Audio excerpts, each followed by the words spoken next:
How's the royal family? I pray that everyone is doing well.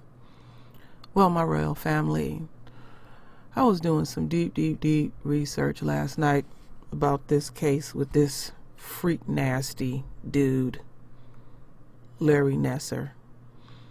And do y'all know that this was the largest pedophile case in history? And they was keeping it hush hush. You know, look at who it is, a cockazoid. But anyway, when I did my research, my royal family, I did my research, and y'all see how long this video is. So anyway, let's go over here. Now you see this horse-faced chick here, Luann K. Simon. Michigan State University president. She resigned today. Rightfully so. Should have resigned a long time ago because she didn't give a damn what happened to these young ladies. Anyway, I have two videos to play the royal family so y'all can get a flavor of what's really going on. Now, the first video I found is dated November 27, 2017. I'm not going to play the full hour. I'm going to stop at a certain point. And then I have another video that's long too, and I'm going to stop at a certain point. But both of these videos will be in the description. Well, it's going to be in the feed, and I post it like I always do so y'all can listen to the entirety if you want to. But y'all really need to listen to this. So again, this first video I'm playing is November 22nd, 2017. Now, when this attorney starts speaking, we know we're going to be speaking over here with this freak nasty bitch. Now, you'll also be talking about this horse face looking chick that resigned today, Michigan State president. You know, she's the president of the college, Luann K. Simon. Okay, so y'all got a face of who he's talking about. Check out this bullshit.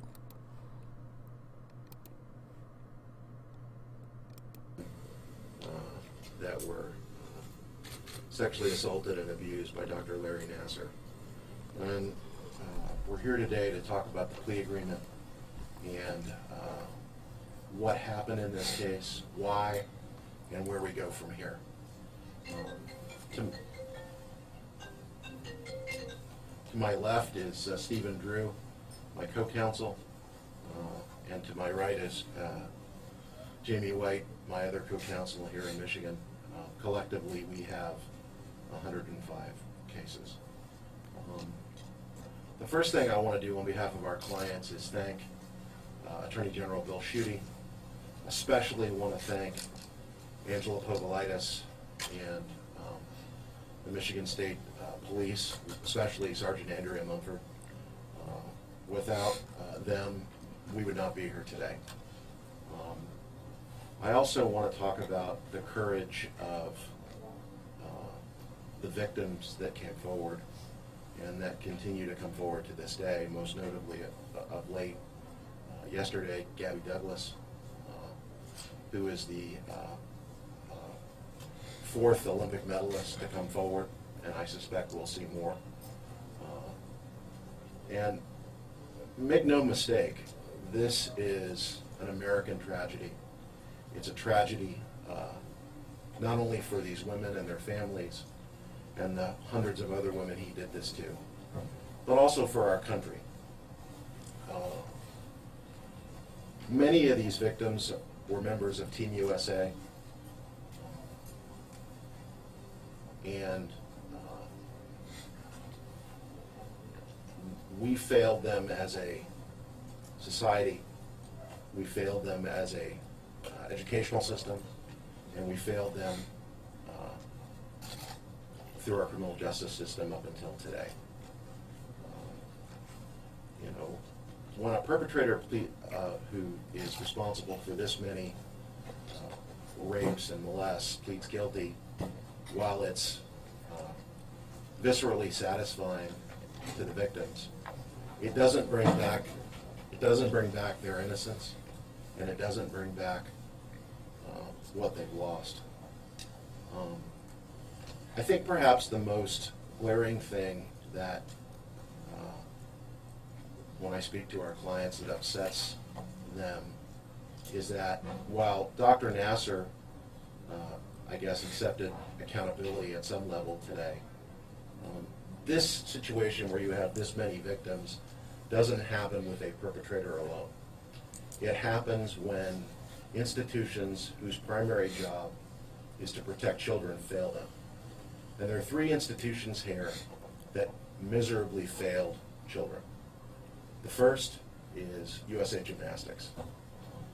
USA Gymnastics was well aware, by their own admission, in 2015, that Dr. Nassar was a molester, and they fired him. But instead of picking up the phone and calling Michigan State and telling him they fired him, they allowed him to continue to practice for another year, and he raped and molested dozens of little girls. We believe that there was evidence much earlier that any reasonable person could have seen that Dr. Nassar was engaging in this kind of misconduct. Treating girls alone in his hotel room, that was well known to the people in charge of these women. Going into rooms at night alone, violating every policy on child protection that USA Gymnastics had, and yet no one said anything. The second is the U.S. Olympic Committee. What's stunning about the U.S. Olympic Committee is that we now have 3 of the most famous gymnasts, famous athletes in the world, multi-medalist, gold medalist, Aly Raisman, McKayla Maroney, who's our client, and Gabby Douglas. And the U.S. Olympic Committee has not said a word. They decline comment. Why? What are they hiding? And I would urge you, ladies and gentlemen of the press, to ask Scott Blackman at the U.S. Olympic Committee, when did the U.S. Olympic Committee know that there were allegations of misconduct against Larry Nassar? They need to answer that question. That question hasn't been answered. And the final entity that miserably failed, and arguably perhaps worse than any of the other 2, is Michigan State University and its administration. You know, early in my career, I did thousands of cases against the Catholic bishops all over the country.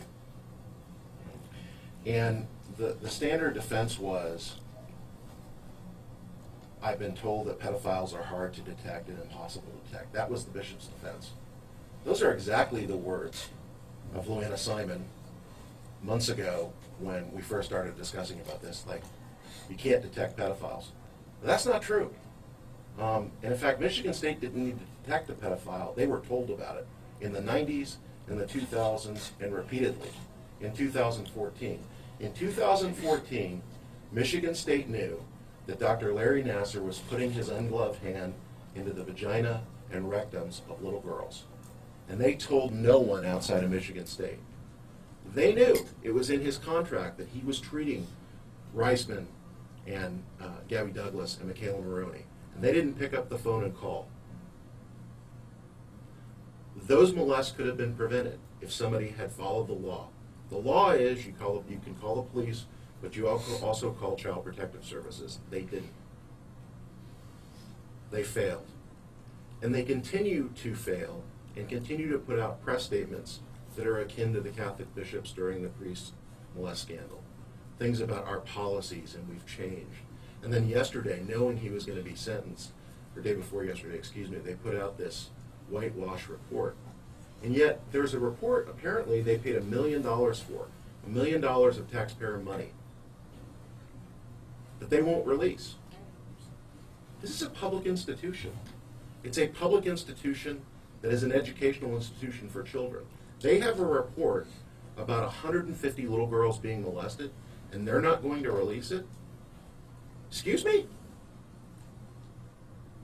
That is outrageous. President Simon, release the report or resign.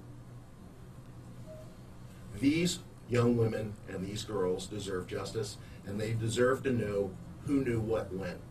And the truth is, Michigan State is hiding that information. And when institutions hide information, there's a reason. You know, Luanna Simon was the president of the NCAA when Penn State happened, and praised Penn State's decision to hire Louis Freeh and do an independent investigation. The only investigation of Michigan State in this case that's occurred is by their own attorneys. In my experience, your own attorneys rarely find you guilty. Enough is enough. Stop with the PR, stop with the cynical release of reports, and come clean and tell us what you knew and when you know it, and release every scrap of paper on this case. I'm now going to turn it over to Steve Drew and Jamie White. All right, my royal family. I'm going to end that right there. So, again, this was press conference done November 22nd, 2017, and I had said to the royal family, this is way much bigger. That it had to be some people complicit in this. And this horse-faced bitch right here that he was just talking about resigned today or yesterday or whenever the bitch resigned. And then he's sitting up here looking sorry and sad. Who gives a fuck? So I have another video to play for the royal family, and they did a press conference last night after the trial, and I'm going to play a portion of it because it's over an hour, and the part that I'm going to play is absolutely necessary. And then like I said, everything will be pinned there, the links will be there and everything if people want to listen to it further. Okay, so let's roll with it.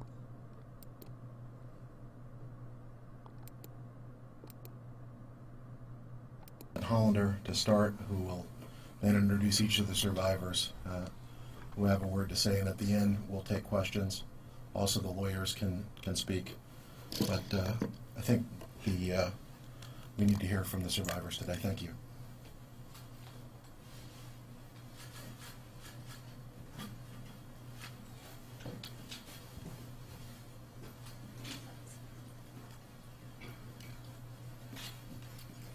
Good afternoon. It is with deepest gratitude that I am here today, and that I stand here today with my survivor sisters. Gratitude that justice has been done. Gratitude for the incredible effort and skill and integrity that was poured out by Lieutenant Andrea Munford, Assistant Attorney General Angela Povolitis, and Chief Dunlap. Gratitude for a judge who presided with true justice over our case, and gratitude most particularly for the incredible army of survivors who rose up in the last 2 weeks to stop the reign of a predator and to ensure a tragedy like this never happens again. But as you have heard this week, Larry Nassar did not arise in isolation. Rather, we saw the worst sexual assault scandal in history unfold because a predator was left in power for decades. Despite warning signs, despite red flags, despite direct reports of assault. While these women and I were in court today stopping our abuser, MSU and USAG were also in court, but they were not in court standing with us. They were in court asking a judge to dismiss all claims of liability against them. USAG claimed in part that they owed no duty to warn any of their gymnasts about Larry's predatory behavior. MSU claimed in part that all the warnings you heard these survivors testify to, that they gave MSU employees and officials over 20 years, did not count as notice, even the ones given to psychologists who are mandatory reporters, because the teenagers allegedly didn't report to the right person. According to MSU, it doesn't count unless you report to the person who can fire the alleged perpetrator, completely contradicting the statement that Luanna K. Simon sent out in 2012, telling her entire 11,000 member staff, that everyone was required under policy to report reports of sexual assault or to report the abuse of a child. So which is it? We have waited 18 months to hear MSU respond to our concerns and to say, no, this is not how we treat sexual assault victims at MSU.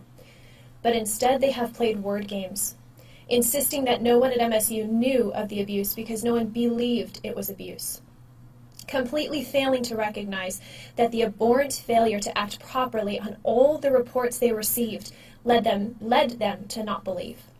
No one believed because no one listened, and they are still not listening. Since it appears that once again this very morning, MSU has not been listening, I want to make the questions they need to answer blatantly clear. MSU and Board of Trustees, when Kathy Kalages waved a report form in front of Larissa and said she could report, but there would be consequences, was that an acceptable way to handle a report of sexual assault? At the time Kathy decided not to report Larissa's story of abuse, did she violate MSU's policy on reporting? Or was there no policy in place to protect the children? Because either way, we have a problem. When Destiny Teacher Hawk refused to listen to Tiffany Thomas Lopez and made sure she knew how difficult it would be, and how much difficulty it would cause both Larry and Tiffany if she reported, and when she wielded the emotional pain Tiffany was in after losing her father like a weapon, was that an acceptable way to handle a disclosure of sexual assault? When Destiny failed to report these allegations to the proper authorities and up the chain of command, did she violate MSU policy? Or was there no policy in place to protect the athletes and the students and the children on MSU's campus? Either way, we have a problem. When William Stolak, an MSU psychologist, failed to report the abuse of Kyle Stevens, and instead brought Larry into the room to deny the allegations to her parents, was this an acceptable way to handle a report of sexual assault on MSU's campus? And this week, in testimony, we learned that 2 MSU rowers had disclosed Larry's conduct to 2 different MSU psychologists who also did not report. So this is my other question. Who else at MSU had received reports of Larry's behavior and did not act? Who else helped contribute to the greatest sexual assault scandal in history? And as you have listened over the last 2 weeks to the accounts of devastating pain that I and my survivor sisters have been through, and the long-term damage that they now carry, as we have been in court making these statements to stop our abuser, MSU Vice Chair Joel Ferguson has been making statements too. As if calling us ambulance chasers who are looking for a payday wasn't derogatory enough, while we were in court stopping the worst predator in U.S. history, Ferguson said there was a lot more happening than, quote, just this Nassar thing. As if the worst sexual assault scandal in history, perpetrated on primarily little girls, was just a blip on the radar. He stated that other good things at MSU have to be considered too, like the incredible new basketball stadium. It's nice to know that over 200 sexual assault victims rank below a basketball stadium. He emphasized that the big donors still support MSU, once again proving that money matters more than the bodies and souls of little girls and women. He laughed at the idea that the NCAA would investigate because, well, quote, we weren't football players. It appears 200 little girls and women rank very low at MSU, not important enough to even consider an investigation into how many children could be sacrificed for so long. He expressed his belief that a change in leadership would result in, quote, too much collateral damage. Vice President Ferguson was notably absent from the courtroom to see the damage that was unleashed when Larry Nassar was allowed to prey on children for 20 years after the first reports of sexual assault. The fact that the vice chair of the MSU board could be characterizing sexual assault victims in such derogatory and shameful terms, without being soundly and immediately condemned for both his words and his actions, is truly appalling. But Vice Chair Ferguson has been saying these sorts of things about all of us survivors for almost a year, unabated, unchallenged, and unchecked. It can lead to no other conclusion than that the rest of the Board of Trustees agrees with his words, and that this really is how sexual assault survivors are treated on MSU's campus. If it is not so, then let them say it. And so now, ladies and gentlemen of the press, it is your turn. We survivors have taken our stand. We have demonstrated the desperate need for change at MSU, USAG, and organizations like Twistars. But in order to make that change, we must identify each and every breakdown that occurred which allowed Larry to prey on women and children for so long. I have no doubt that you, in your early journalism classes, like I in my early communications classes, learned the same basic investigative techniques, the 5 W's and an H. Who, what, when, where, why, and how. The who, the what, the when, and the where was answered this week as my survivor sisters and I took the stand. But the why and the how has yet to be uncovered. Why could Nassar get away with sexually abusing little girls for so very long? How could 2 major institutions surrounding him so abhorrently fail at protecting the children and women under their care? This is the worst sports scandal and sexual assault scandal in history. It involved not 1, not 2, and not even 3, but 4 major institutions in our state: MSU, USAG, a national organization, Twistars, and the USOC, who all could have stopped him at some point, who all have not taken action against the people that enabled Larry to abuse. Should we not work endlessly for answers so that we know what to do differently the next time? I am grateful to be standing here with this army of survivors passionate for change. And today was only the beginning. Thank you. All right, my royal family. Now, y'all got a flavor of what really happened with this nasty motherfucker. And on top of that, some of the people that didn't think much or give a damn what happened to these little girls and young ladies. But lately on this channel, I have been talking about the nature of the beast. And this is also white supremacy at its finest, blowing up in their face. And I said to the royal family, when I did that video about that couple, we're going to see more and more of this. They cannot hide this anymore. This is how they get down. This ain't nothing new. This ain't nothing new at all. So it is what it is. And it's really sad. So anyway, my royal family, freak nasty. And I'm not making a joke out of it. That's what they is. Fucking freaks. So anyway, like I said before, if anybody want to watch both of the videos, I will make sure I put both of the links there and you can watch them. And do what you always do, my royal family. Render your voice with your beautiful divine words. And as always, my royal family, I thank you for your love. I thank you for your support. And with that said, Ashe.